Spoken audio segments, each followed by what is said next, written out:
안녕하세요. 생활법률 판례 제도사입니다. 제73강입니다.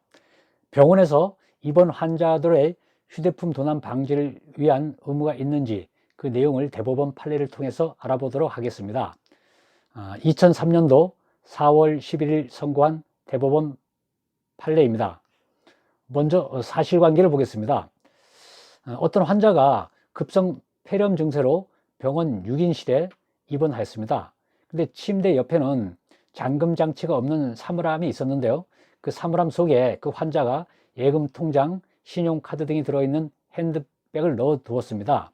그런데 새벽에 입원한 환자가 검사를 받기 위하여 입원실을 비운 사이에 어떤 아무런 관련이 없는 자가 입원 환자의 병실에 무단 출입하여 입원 환자의 핸드백을 훔친 후 신용카드를 이용하여 현금을 인출하거나 또는 물품을 구입하고 또 예금 통장을 이용해서 예금을 인출하였습니다.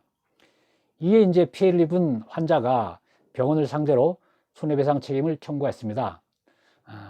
환자가 원고가 되고 병원이 피고가 된 사건으로 소송명은 손해배상 청구 소송이었습니다. 이 소송에서 쟁점은 두 가지였습니다. 먼저 첫 번째 쟁점을 보도록 하겠습니다. 병원이 입원 환자들의 휴대폰 도난 방지를 위한 의무 여부, 즉 입원 계약에 따른 신의칙상 보호 의무 여부 및 내용입니다. 즉 어떻게 판단하고 있냐면은 환자가 병원에 입원하여 치료를 받는 경우에 병원은 진료뿐만 아니라 환자에 대한 숙식 제공을 비롯해서 간호, 보호 등 입원에 따른 포괄적인 어떤 책임을 진다라고 하고 있습니다.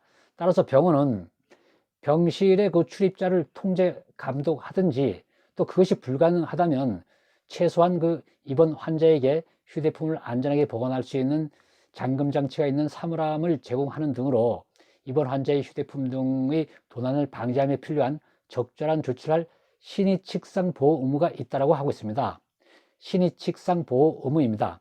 이를 소홀히 하여 입원 환자와는 아무런 관련이 없는 자가 입원 환자의 병실에 무단 출입하여 입원 환자의 그 휴대폰을 절취하였다면 병원은 그로 인한 손해배상 책임이 있다라고 하고 있습니다. 이상이 이제 첫 번째 쟁점 내용이었고요. 두 번째 쟁점 내용을 보도록 하겠습니다. 병원에서 입원 환자에게 귀중품 등 물건 보관에 관한 주의를 촉구하면서 도난 시에는 병원이 책임질 수 없다는 안내문을 붙인 경우, 또 교부한 경우, 이런 경우 병원의 과실에 의한 손해배상 책임이 없어지는지 면제되는지 여부였습니다. 어떻게 판결 이유를 하고 있냐면 병원에서 입원 환자에 대한 안내문을 통하여 입원 환자는 기증품과 현금을 지참하지 말고 은행을 이용하여 병실을 비울 때에는 반드시 간호사실에 알려 문을 잠그되 도난 시에는 병원에서 책임질 수 없다는 내용의 안내문을 입원 환자에게 교부했습니다.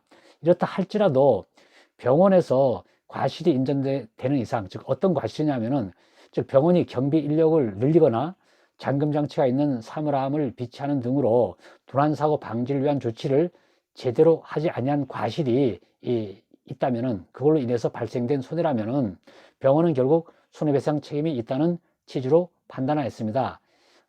이상으로 병원에서 어떤 그 환자의 어떤 휴대폰을 보호해야 할 신의칙상 보호 의무가 있고 설사 안내문을 붙였다 하더라도 과실이 인정되는 이상 병원은 손해배상 책임이 있다는 그런 대법원 판결이었습니다. 이상입니다. 감사합니다.